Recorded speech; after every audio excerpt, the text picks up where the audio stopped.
kita sudah mulai kita ajarkan bahasa Komering khususnya di Pisang.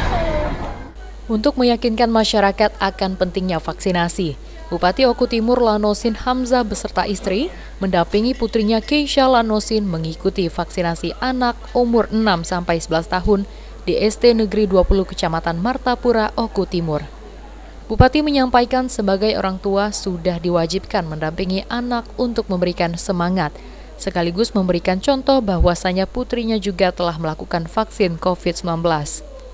Selanjutnya, Bupati berharap para orang tua di Oku Timur untuk tidak ragu memberikan izin anaknya diberikan vaksinasi, agar bisa menjaga kekebalan tubuh dan mengurangi dampak yang timbulkan jika tertular COVID-19. Yang sampai sekarang bekasnya masih ada ya, polio ya Pak ya? Iya. Ya hari ini sepertinya vaksinasinya agak sedikit berbeda daripada tempo dulu. Vaksinasinya tentang mengenai COVID-19 dan alhamdulillah kalau di Sumatera Selatan ini kita masuk ke bagian yang tahap pertama dari kabupaten untuk anak-anaknya dapat divaksin dari umur 6 sampai 11 tahun. Mudah-mudahan kesehatan harus tetap kita jaga.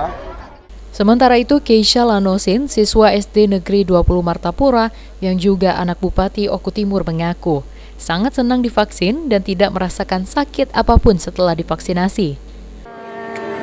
Senang karena bisa divaksin COVID-19.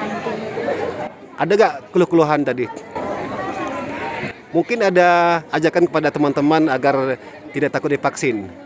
Ayo semua teman-teman kita vaksin COVID-19 supaya kalian tidak tertular dengan COVID-19.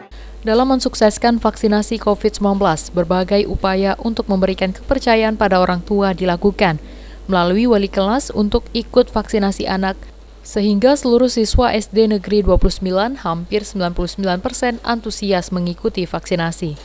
Aji, PAL TV.